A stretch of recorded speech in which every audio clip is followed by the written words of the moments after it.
பிள்ளையார் சூழன் தானே. எல்லோருக்கும் வணக்கம். இந்த மாதிரி ஒரு நல்ல படத்தை தயாரிக்கிறதுக்கு முன் வந்ததுக்காக தயாரிப்பாளருக்கு எனது மனமார்ந்த பாராட்டுக்கள். இந்த படத்துக்கு பிறகு என்னுடைய அன்பு நண்பர் Nanda Periyasamy sir most wanted director லிஸ்ட்டில் கண்டிப்பாக வருவார். ஒரு அழகான ஒரு சூட்சமத்தை பிடிச்சிட்டாரு அவர். இனிமேட்டு அவர் தொட்டதெல்லாம் ஹிட்டு தான். ஸோ அற்புதமான ஒரு படத்தை எடுத்து கதையை யோசிச்சதுக்காகவே அவருக்கு என் பாராட்டுகள்.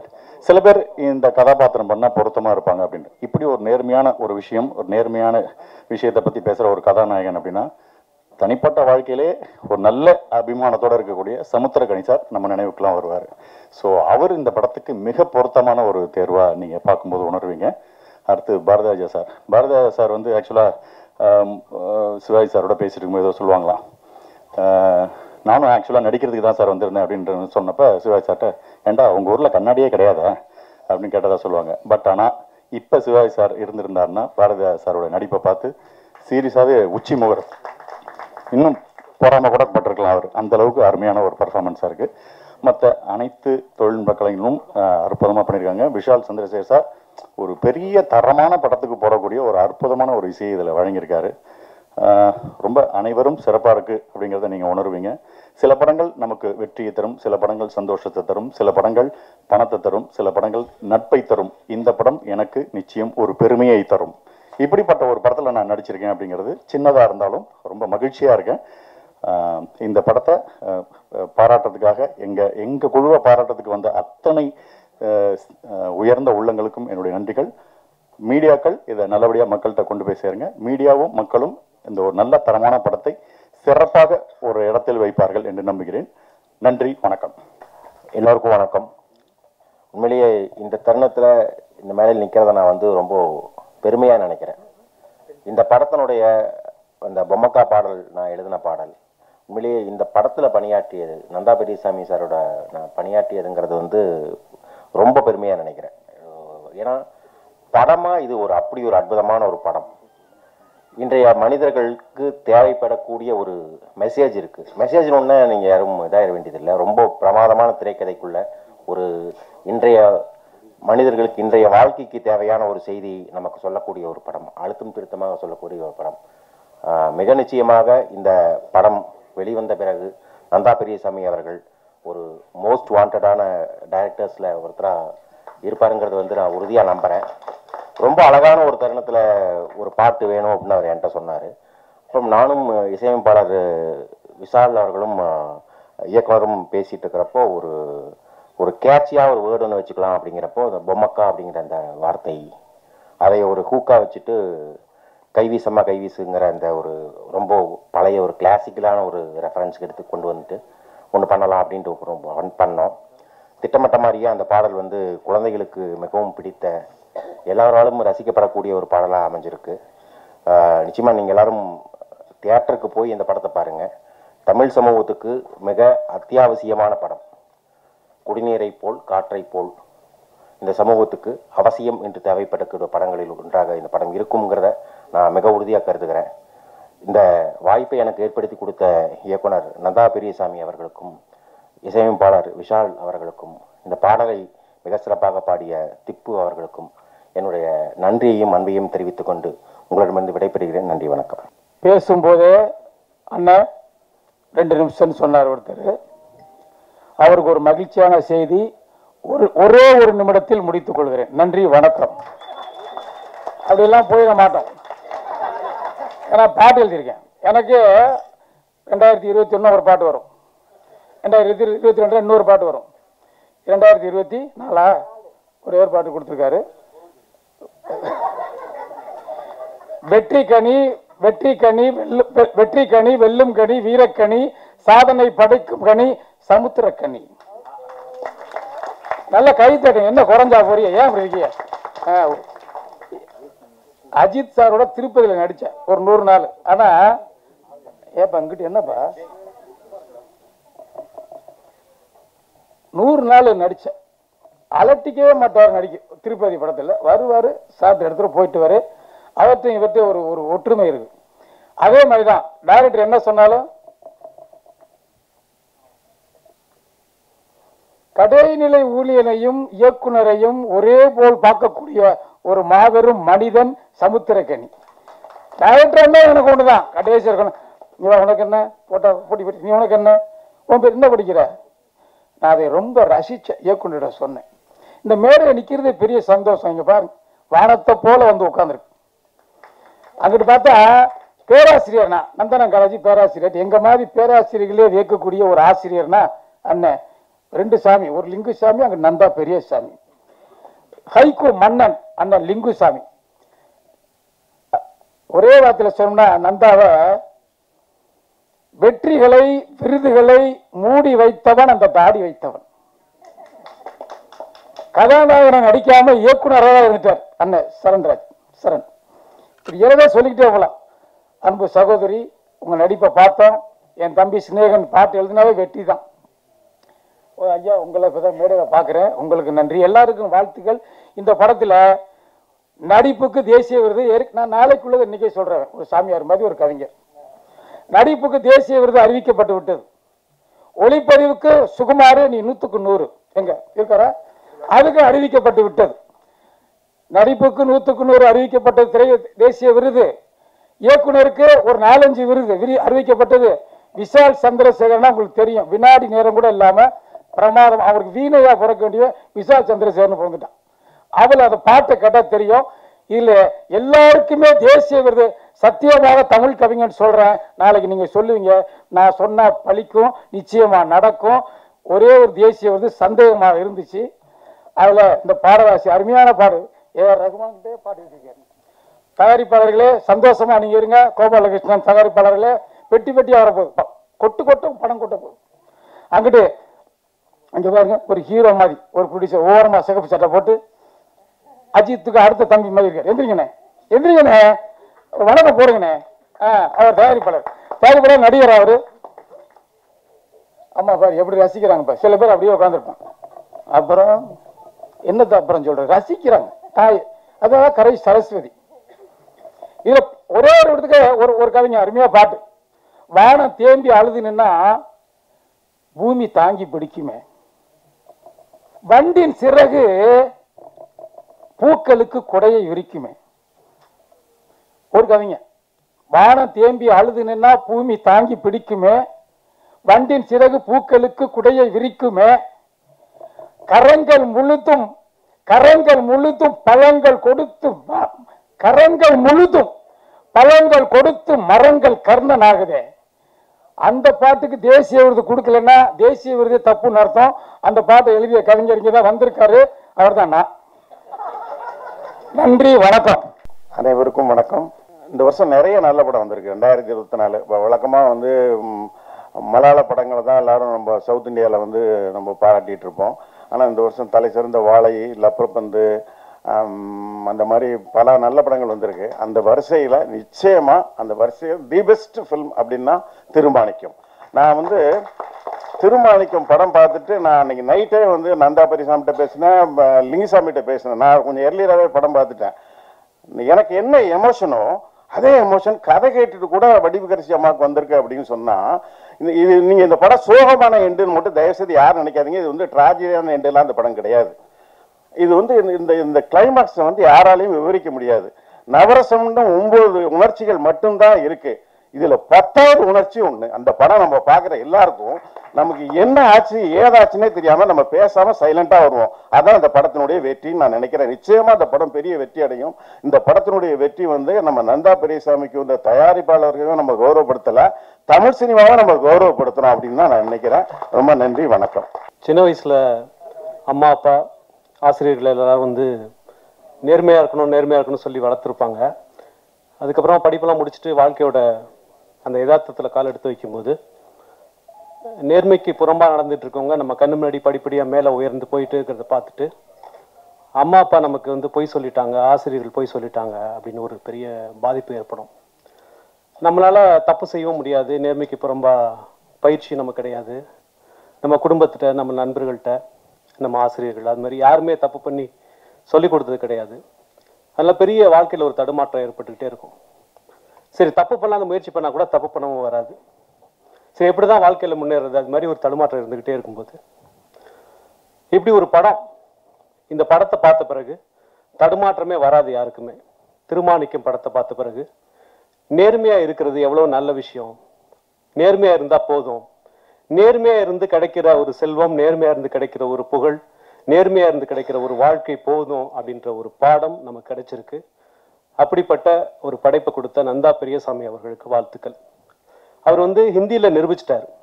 ஹிந்தியில அவர் பெரிய சாதனை பண்ணிட்டார். மிகப்பெரிய பல கோடி அவருடைய கதை அங்க ஜெயிச்சு பல கோடி சம்பாதிச்சிருச்சு. அது மாதிரி இந்த திருமாணிக்கம் திரைப்படமும் அதற்கு முதலீடு செய்த தயாரிப்பாளர்களுக்கு பல கோடிகளை கொடுக்க வேண்டும். அப்பதான் இந்த மாதிரி படங்கள் எடுக்கிறதுக்கு தயாரிப்பாளர்கள் முன் வருவாங்க. பொதுவாக இந்த மாதிரி நிகழ்ச்சிகள் நான் பேசும்போது கொஞ்சம் மிகைப்படுத்தி பேசிட்டதா சொல்லுவாங்க. ஆட்டோகிராஃப் திரைப்படத்தோட ஆடியோ ரிலீஸ் அதுக்கு முன்னாடி ஒரு ப்ரீ ஈவெண்ட், அதை பற்றி நான் பேசும்போது தமிழ் சினிமாவின் உடையை மாற்ற அச்சப்பட்டுக்கிட்டு இருக்கும் சூழ்நிலையில் உயிரையே மாற்றிருக்கிறார் சேரன் சார்னு சொல்லும்போது கொஞ்சம் மிகையா பேசினதா சொன்னாங்க. அப்புறம் படம் வந்த பிறகு அது சரியான விஷயம்னு சொன்னாங்க. இப்போ ஒரு விஷயம் சொல்ல போறேன். நம்ம சின்ன வயசுல வீரபாண்டி கட்டபொம்மனை பார்த்ததில்லை, அவரை பார்த்ததில்லை, இவரை பார்த்ததில்லை அப்படின்னு சொல்லி நம்ம கவலைப்பட தேவையில்லை. சிவாஜியை பார்த்தா நம்ம வீரபாண்டிய கட்டபொம்மனை பார்த்தா போதும். அந்த வீரபாண்டிய கட்டபொம்மன்னா நமக்கு சிவாஜி முகம் தான் ஞாபகம் வரும் இல்லையா? அது மாதிரி நேர்மை, உண்மை, ஒரு மனுஷன் நேர்மையா வாழ்றது எப்படின்னு சொன்னா அண்ணன் இந்த படத்துக்கு அப்புறம் அண்ணன் சமுத்திரகனி அண்ணன் முகம் ஞாபகம் வரும்.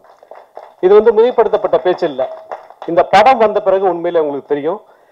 நிறைய பேர் இந்த மேடையில் இருக்கிறவங்க எல்லாருமே எனக்கு ரொம்ப நெருக்கமானவங்க. அதே தனித்தனியா என்னால பேரு சொல்றதுக்கு இங்க அவகாசம் குறைவா இருக்கு. இனி இந்த படத்துக்கு பிறகு நமக்கு அழைப்புதல் கொடுக்கும்போது நம்ம பேருக்கு முன்னாடி திரு அப்படின்னு சொல்லிட்டு பேர் போடுவாங்கல்ல, திரு அப்படின்னு சொல்லி பேர் போடுவாங்கல்ல. இந்த படத்துக்கு அப்புறம் யாராவது ஒருத்தர் பேர் போடுறதுக்கு முன்னாடி இவன் நேர்மையா வாழ்றானான்னு தெரிஞ்சுக்கிட்டு தான் அந்த திரு அப்படின்னு போடக்கூடிய ஒரு சூழ்நிலை ஏற்பட்டாலும் ஏற்படும்.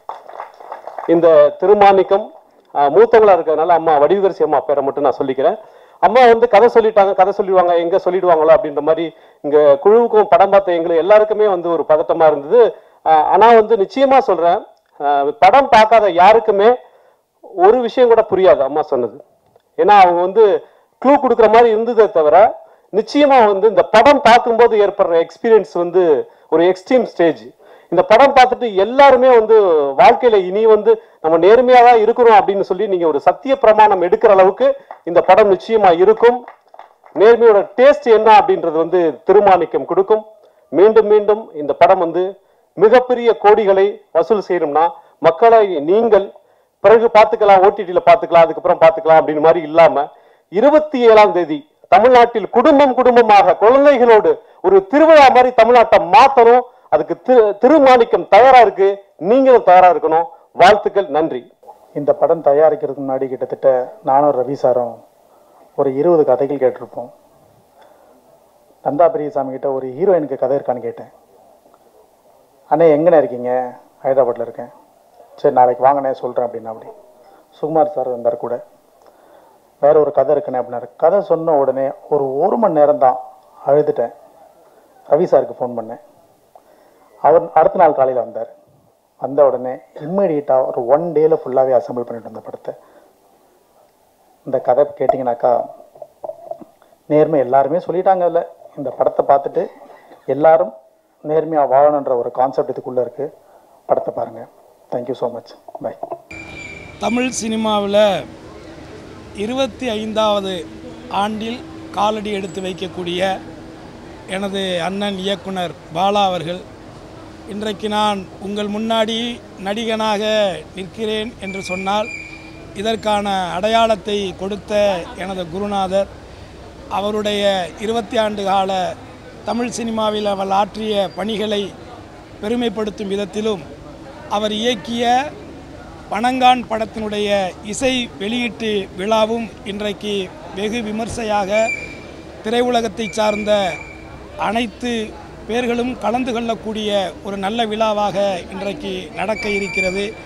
இந்த விழாவிலே அவர்களில் ஒருவராக தமிழ் சினிமாவில் நடிகன் என்ற அடையாளத்தோடு இந்த விழாவிலே நான் கலந்து கொள்வதற்கான ஒரு அங்கீகாரத்தை கொடுத்த பாலா அண்ணனுடைய புகழும் அவருடைய பணியும் சிறக்க என்னுடைய மனப்பூர்வமான வாழ்த்துக்களை என் சார்பாகவும் என் குடும்பத்தின் சார்பாகவும் அருமை தம்பி சுரேஷ் காமாட்சிக்கும் என்னுடைய வாழ்த்துக்களை தெரிவிச்சுக்கிறேன். நன்றி.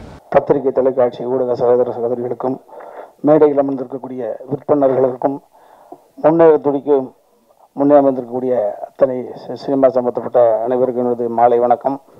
நான் அதில் பங்கு பெற்ற காரணத்தினால நிறையா காக்கைக்கு தன் குஞ்சு கோல்டு குஞ்சும்பாங்க. அது நான் இதை பற்றி அதிகமாக பேசுவதை விட இந்த படத்தை பார்த்தவர்கள் பார்த்துருப்பீங்க. சில வருடங்களுக்கு ஒரு முறை தான் சில நல்ல கதைகள் மாட்டோம். நான் அன்பு தம்பி நந்தாக்கிட்ட கூட சொன்னேன், இதே மாதிரி கதை இம்மிடியட்டாக மாட்டாதரா, அப்புறம் நினைச்சதெல்லாம் கதை எழுதி போதாரா செல்லக்குட்டி அப்படி சொன்னேன். லிங்குசாமி சார் அவர்களுக்கு எப்படி எவ்வளவு படங்கள் அவர் இயக்கியிருந்தாலும் கூட பெரிய பெரிய படங்கள், அந்த ஆனந்தம் என்பது அவரது இதயத்தின் அடித்தளத்தில் ஒரு குழந்தை போல, செல்ல குழந்தை போல இருக்கும். அதை போல தம்பிக்கு கொஞ்சம் லேட்டாக அமைஞ்சிருக்கு. நந்தாவுக்கு லிங்குக்கு எப்படி ஆனந்தமோ அதை போல தம்பி. ஏன்னா அடிக்கடி சொல்வேன், ஒரு தெருவில் நடந்து போகிறோம், ஒரு நகை ஒன்று கிடக்குது, ஒரு 7.25 பவுண்டில் ஒரு நெக்லஸ்ஸு. பார்த்தவன் என்ன பண்ணுவான், சூப்பராக எடுத்து பிரச்சனைலாம் தீர்த்துருக்க வேண்டியதான். இல்லை இன்னொரு என்ன பண்ணா, ஐயோ யாரை பத்த பிள்ளையோ பொம்பளை நெக்லஸ்லாம் பொண்ணு தானே, ஐயோ தொலைச்ச பொண்ணு எங்கேயும் நின்று எந்த முட்டு சிந்து அழுதுகிட்டு இருக்கோ, அது எப்படியாவது கொண்டு சேர்த்தப்படணும்டா அப்படின்னு தெருவா கேட்டி 7.25 நெக்லஸ் எங்கேயாவது தொலைச்சாங்களா?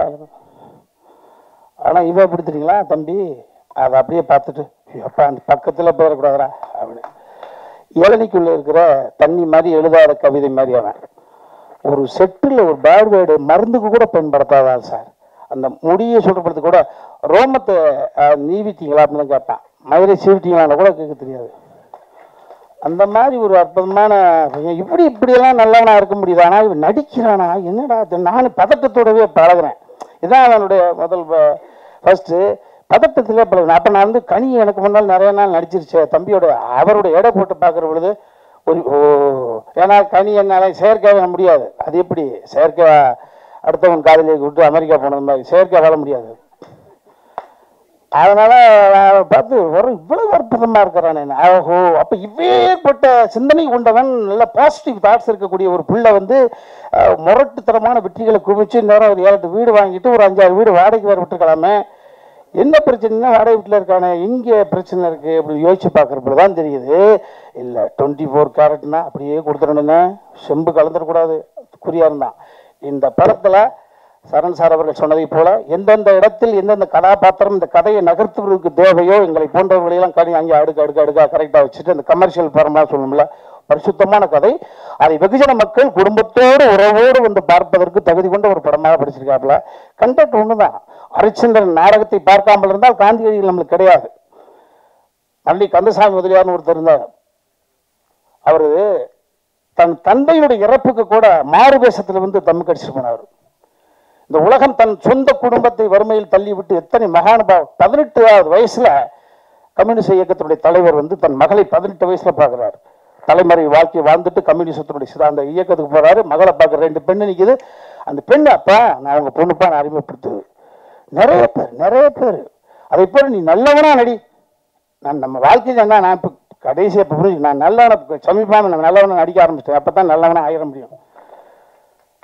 ஒருவன் நல்லவனாக நடிக்க ஆரம்பிச்சா பக்கத்து அவர் நல்லவரா, சரி ஐயோ நம்ம இந்த நாள் தான் முதற்கொண்டு கலவன்றிருக்க நல்லவன் சொல்கிறாங்கடா. அந்த தெரு அது நல்லவர் வர்றாருங்க, ஐயோ இது எப்படி ஏற்றுக்கிறது, தகுதி இல்லாத ஒரு விஷயத்த நம்மகிட்ட கொடுக்குறாங்க, எப்படி ஏற்றுக்கிறது. நல்லவர் வர்றாருப்பா, நல்லவர் வர்றான்னா வீட்டுக்கு வர்ற பொழுது மனசு மாறிட்டான் அன்னையிலிருந்து. ஸோ நல்லவனாக நடிக்க ஆரம்பித்தாலே இந்த உலகம் நல்லவன் என்று சொல்ல ஆரம்பித்தாலே நல்லவனாக மாறி விடுவான். அதே போல தான் இந்த கதை, அற்புதமான கதை. இறையன்பு ஆமாம், அவர் வந்து பார்த்தீங்கன்னா இரட்டை தளத்தில் வெற்றி பெற்றவர். அரசு உத்தியோகத்தினுடைய உச்சபட்ச பதவி அடிமைச்சார், தலைமைச் செயலாளர். அதான் அதுக்கு மேலே என்ன கிடையாது, அதுக்கு மேலே சிஎம் தான். சிஎம் அப்படி உட்கார முடியாதுல்ல. ஸோ தலைமைச் செயலாளர் பதவி அனுபவிச்சுட்டு அடுத்த தலைமுறைக்கு அள்ளி புத்தகங்களை வாரி வரைச்சவர். அவர் பார்த்துட்டு அவர் தான் இந்த படத்தினுடைய மிகப்பெரிய ஒரு அளவுகோல் நான் சொல்லுவேன். மற்றவர்கள் கூட நட்புக்காக கூட 1-2 வார்த்தை யதார்த்தமாக எக்ஸ்ட்ரா பேசியிருக்கலாம், அவர் பேச வேண்டிய அவசியமே கிடையாது. பார்த்துட்டு என்கிட்ட பேசுறாரு, படைப்பு அற்புதமான படைப்பு. ஒரு வினோத சித்தத்தை பார்த்துட்டு வந்தவுடனே திருமாணிக்கு அப்படியே நிற்கிது. வினோத சித்தத்தை தம்பி சந்தர்கனி அவர்கள் வந்து பக்கத்தில் தலைமைச் செயலாளர் வந்தாங்க. இந்த படத்தை பார்ப்பதுக்கு அழைச்சி வச்சிருந்தோம். அப்போ பார்த்துட்டு அவர் போயிட்டாரு. தலைமைச் செயலாளராக இருக்காரு, நாளைக்கு ஒரு அரசியல் சிக்கல் வந்துடக்கூடாது, அதிகார வர்க்கத்தில் பிரச்சனை வந்துருக்காக பதட்டத்தோட பயத்தோடு போறாரு. அவர் துணைவியார் வந்தாரு, அப்படியே சந்தர்கனி பிடிச்சு, என் கணவரை என் பக்கத்தில் 2 மணி நேரம் உட்கார வச்சுட்டீங்க, ரொம்ப மகிழ்ச்சி. என் புருஷனை என் பக்கத்தில் 2 மணி நேரம் உட்கார வச்சுட்டீங்க, ரொம்ப மகிழ்ச்சி. போதுங்க, மனப்பாடம் ஆயிடுச்சுங்க எங்களுக்கு டைலாக். இந்த மாதிரி ஸோ அதை போல இன்னொரு அற்புதமான ஒரு உணர்வை படைக்கக்கூடிய ஒரு படம்.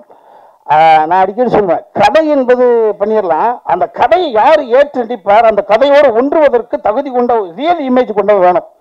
ஸோ இந்த திருமாணிக்கத்தை நீங்கள் நிச்சயமாக சொல்லுங்க, வேறு யாரோட போய் ஒட்டி பார்த்தாலும் ஒத்துக்க மாட்டாங்க. கரெக்டாக சரண் சார் சொன்னாங்க, பாதி வரை சமுத்திரக்கனி மீது கோபம் வரும். எஸ், அந்த கோபம் என்பது வேற மாதிரி கோபம். அந்த படத்தை பார்க்கிறவங்களுக்கு புரிஞ்சுப்பீங்க. இப்படியாரா ஒருத்தர் இருப்பா, இப்படியாரா அப்படின்னு ஒரு ஸோ ஒரு அற்புதமான ஒரு ஃபீல், அற்புதமான ஒரு நல்ல ஒரு படைப்பு. இந்த படைப்புக்குள்ள நானும் இருக்குன்றதுல ரொம்ப மகிழ்ச்சி. ஒரு கெஸ்ட் ரோல் தான் பண்ணியிருக்கேன். அதெல்லாம் தாண்டி என் தம்பி அவர் சமுத்திரக்கடி சொன்னான், எல்லாம் என்னப்பா பிறந்த உள்ளேருந்து போயிட்டு ஆந்திராவுக்கு போயாச்சு, கொடிக்கு ஆந்திராவிலேருந்து ஒரு தயாரிப்பாளர் கொடுத்து வந்துருச்சு. பிள்ளை ஆந்திராவிலிருந்து சமுத்திரக்கனியை கதையின் நாயகனாக வைத்து பணத்தை போடுவதற்கான ஒரு, அப்ப எப்படி பெரிய விஷயம், சொந்த ஊர்ல பேர் வாங்குறதே பெரிய விஷயம் சாமி. அசல் ஊர்ல பேர் வாங்கி ஒரு இன்வெஸ்டர் கொண்டு வந்திருக்கின்றது, இதுதான் இந்த கதை. ஸோ நிச்சயமாக இந்த திருமாணிக்கம் என்பது எல்லோருடைய இல்லங்களிலும் உள்ளங்களிலும் அற்புதமாக ஒரு படைப்பாக போய் சேரும், எனக்கு நம்பிக்கை இருக்கு. நன்றி. அனைவருக்கும் வணக்கம். நான் ஆந்திர தேசத்திலிருந்து இங்கே வந்து இந்த படம் எடுத்திருக்கேன். இதுக்காக கொஞ்சம் தமிழ் அவ்வளோ சரியாக வராது, எதனா இருந்தால் மன்னிச்சுக்காங்க. ஆக்சுவலாக இந்த கதையை பற்றி, இந்த படம் பற்றி சொல்லணும்னா, முதலாக இந்த படத்தை பற்றி, இந்த கதையை பற்றி சொன்னவர் என் நண்பன் பிரதர் ராஜா செந்தில் அவர்கள். அவர் நந்தா பெரியசாமியை அறிமுகப்படுத்தி சுகுமார் அவர்கள் சேர்ந்து இந்த கதையை முதல்ல சொல்லப்போ நானும் அழுதுட்டேன். இது திருப்படமாக எடுக்கணும் அப்படின்னு உறுதியா நினைச்சு கொண்டு அந்த ஈவினிங்கே அதே நாள்ல அந்த ஈவினிங்கே எல்லாருக்கும் அட்வான்ஸ் கொடுத்து இந்த தயாரிப்புக்கு அடிப்படையை என்ன சொல்லுவாங்க, பிள்ளையார் போட்டிருக்கேன். இந்த படத்தை பத்தி மேடையில் உட்கார்ந்த எல்லா தமிழ் திரை இசையில் ஜாம்பவானுங்கெல்லாம் எல்லாமே சொல்லிட்டாங்க. இன்னும் நான் ஒன்றும் சொல்றதுக்கு இல்லை. ஆனாலும் தயாரிக்கும் போது நான் ஒன்று மட்டும் சொல்ல முடியும், தயாரிப்பாளு நம்பணும். இந்த கதையை நம்பி படம் பார்த்து தயாரிச்ச அப்புறம் இந்த படம் பார்த்து உங்க எல்லாருடையும் முதல்ல ரசிச்சவன் நான் தான். இந்த படத்துக்கு நீங்க நிச்சயமா பாப்பீங்கன்னு சொல்லி, ஃபேமிலியோட பாப்பீங்கன்னு சொல்லி நம்பிக்கையா இந்த படம் எடுத்திருக்கேன். ஆந்திர தேசத்திலிருந்து தமிழ் மக்களை நம்பி இங்க வந்திருக்கேன். ஸோ தமிழ் மக்கள் என்னை கைவிட மாட்டாங்கன்னு சொல்லி நம்பி இது டிசம்பர் 27ஆம் தேதி தியேட்டர்ல நீங்க பார்த்து எல்லாரும் ஆசீர்வதிக்குங்கன்னு சொல்லி முடிவு. நன்றி, வணக்கம்.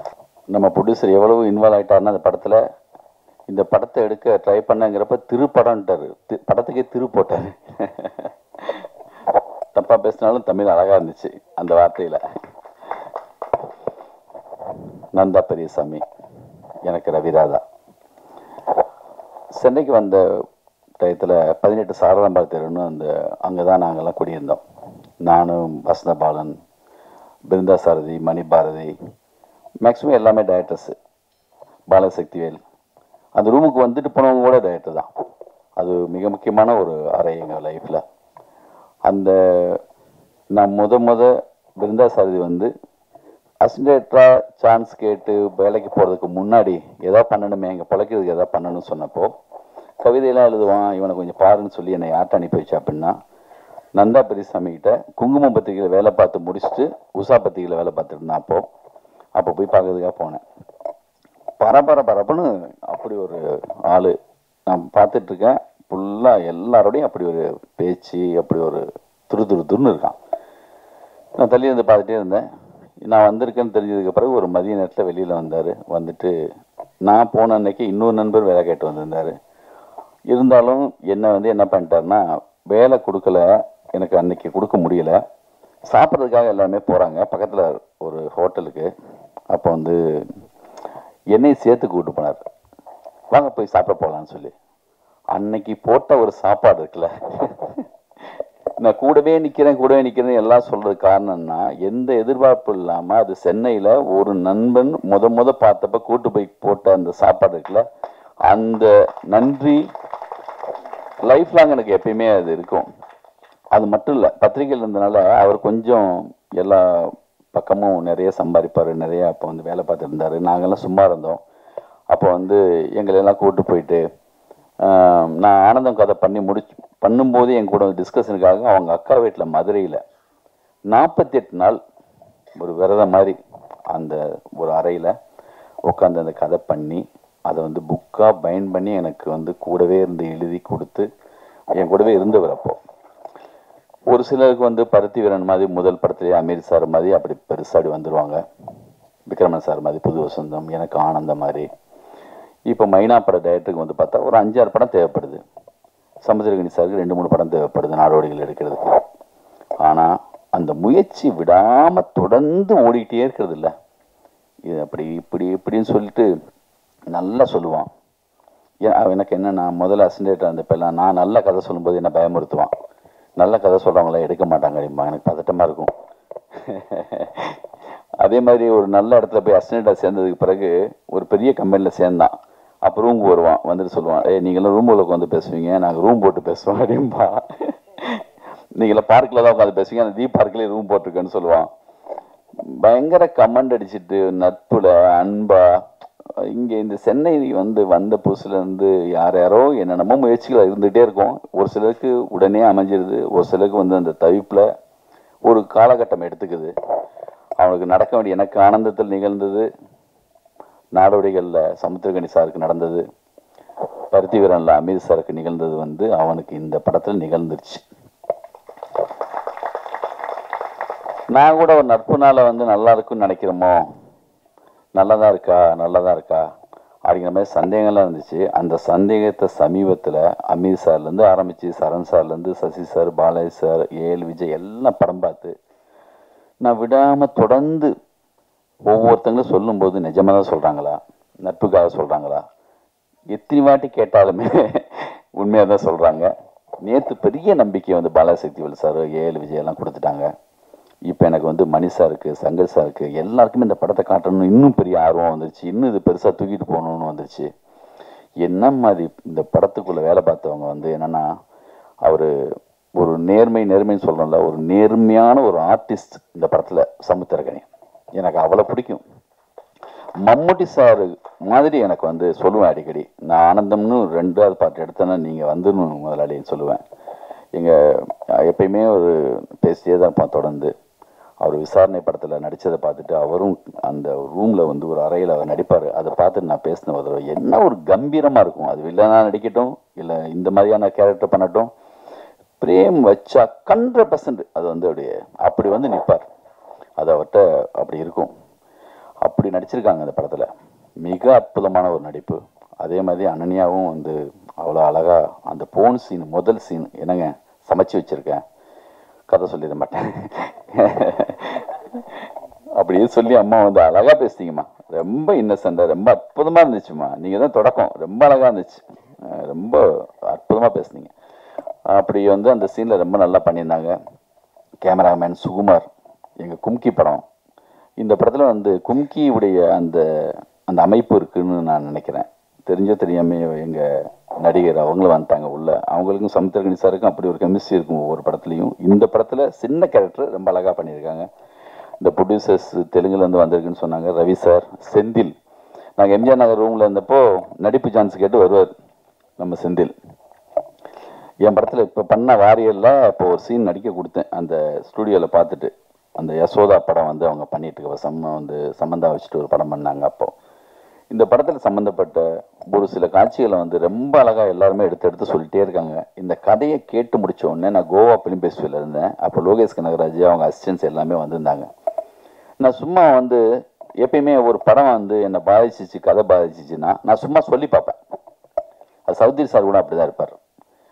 யாருக்காவது சொல்லி பார்க்கும்போது அதில் ஒரு ஃப்ளோ இருக்கும். அது கேட்குறவங்களும் ரொம்ப நல்லா இருக்குன்னு சொல்லுவாங்க.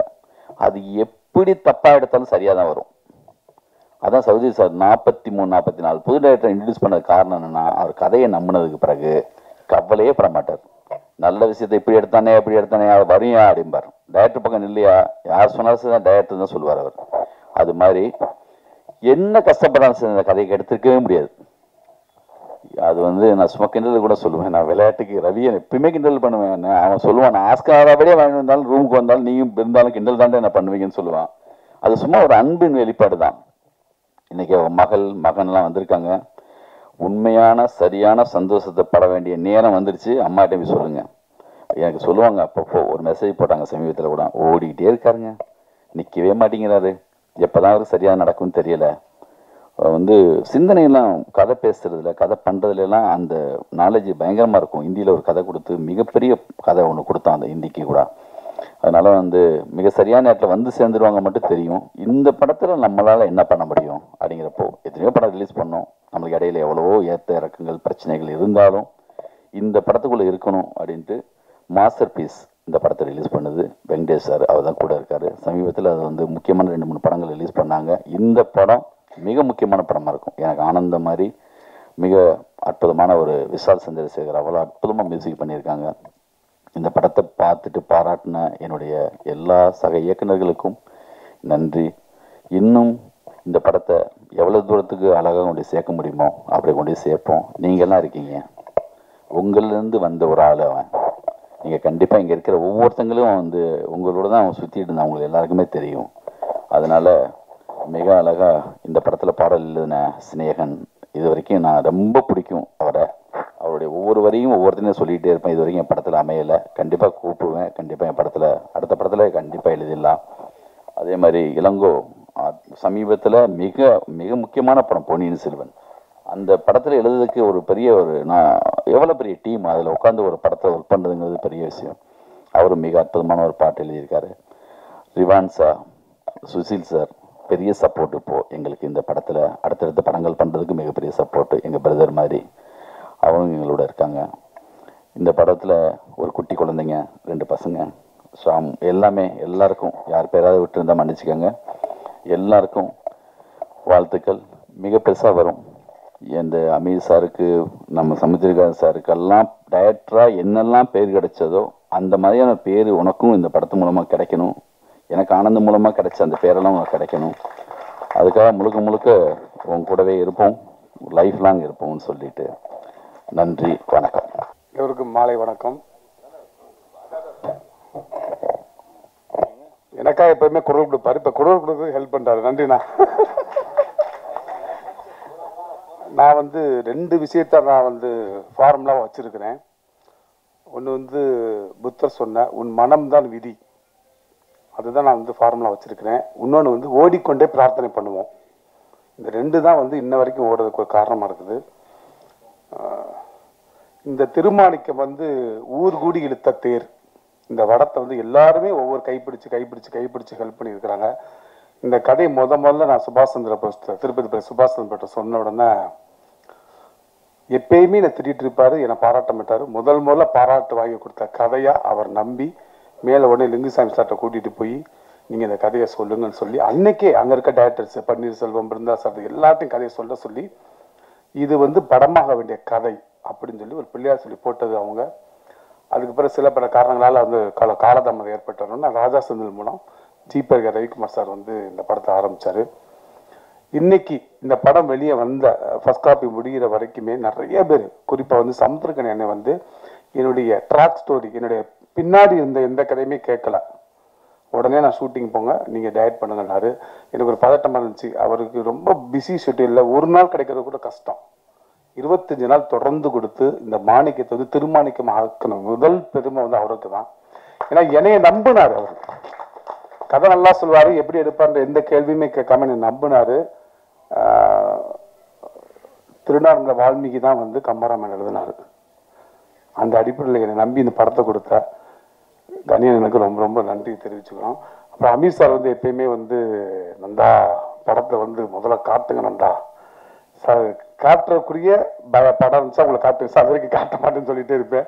தெரியல இந்த தடவை வந்து சரி காட்டுறேன்னு சொல்லி சொன்னார். கூட்டி போய் ஒரு பதட்டமாக ஒரு மழை அடிச்சு சென்னை சிட்டியே வந்து எங்கேயுமே நகல முடியாத ஒரு மழை நாளில் வந்து படத்தை பார்த்தாரு. இவர் ஒரே ஒருத்தருக்காக ஒரே ஒரு ஷோ போட்டு அவர் மட்டும்தான் தேட்டரில் பார்த்தாரு. அவர் ஒத்த ஆள் கிடையாது, 1000 யானைக்கு சமமாக விமர்சனம் பண்ணிட்டு போயிட்டாரு. எனக்கு ரொம்ப சந்தோஷமா இருந்தது.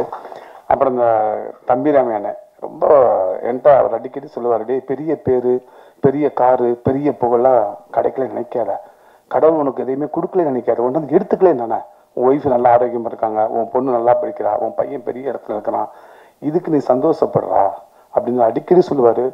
ஒரு எப்பயுமே ஒரு பாசிட்டிவாக நம்ம வந்து அடுத்தடுத்து ஓடுறதுக்கு ஒரு பெரிய ஒரு கீ கொடுத்துட்டே இருப்பார் அண்ணன். அப்புறம் இந்த படத்தில் நடித்த அத்தனை நடிகர்களும் வந்து வடிவுக்கு செய்ய மாட்டேன், இனிமேல் நான் வந்து 2 மணி நேரம் கதை சொல்ல மாட்டேன். அது இப்போ இந்த மேடையில் உறுதியாச்சு, எல்லாருமே பண்ணாங்க. ஆமாம். அப்புறம் ஐயா பாரதி ராஜா ஐயா வந்து இப்போ மலேசியாவில் இருக்காரு. அவர் வந்து இந்த படத்துக்கு மிகப்பெரிய அவரை வந்து நான் வந்து இயக்கம் டைரக்ட் பண்ணது மிகப்பெரிய ஒரு சந்தோஷமா இருக்குது. கிட்டத்தட்ட ஒரு 7 நாள் வந்து ஹாஸ்பிட்டல் வந்து ட்ரிப்பு போட்ட கையோடு வந்து நடிச்சு கொடுத்துட்டு போனார். அவர் ட்ரிப்பு போட்டு என் படத்தை காப்பாற்றிட்டாரு.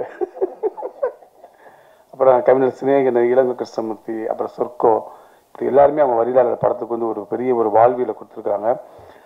இந்த கதை நல்லா சொல்லுவேன், இதை எப்படி எடுக்கிறதுன்றப்ப இந்த கதையை வந்து இந்த சொன்ன கதையோட அழகாக படம் பிடிச்சி கொடுத்த சுமார் அண்ணனுக்கு இந்த சமயத்தில் மிகப்பெரிய நன்றியை தெரிவிச்சுக்கிறேன். அதுக்கு உயிர் கொடுத்த விஷால் சந்திரசேகர். அப்புறம் இது எல்லாத்துக்குமே காரணமாக இது படமாக வர்றதுக்கு காரணம் இந்த ராஜா செந்தில். அவர் தான் இந்த வந்து ப்ரொடியூசரை கூட்டிகிட்டு வந்து இங்கே வந்து தைரியமாக இந்த படத்தை எடுக்கலாம்னு சொன்னார்.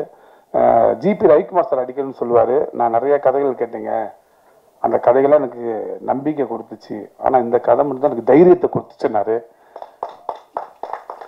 அது வந்து எனக்கு இந்த மேடையில் கண்டிப்பாக சொல்லணும். ரொம்ப ரொம்ப நன்றி சார். வேற ஒரு ஸ்டேட்லேருந்து வந்து ஒரு நல்ல தமிழ் படத்தை எடுத்திருக்கிறாரு, நம்ம தமிழ் மக்களை நம்பி எடுத்திருக்கிறாரு. நம்ம வந்து அவரை வந்து பத்திரமா கரை சேர்க்கணும் இந்த சமயத்தில் விளையாட வேண்டிக்கிறேன். நன்றி, வணக்கம், தேங்க்யூ.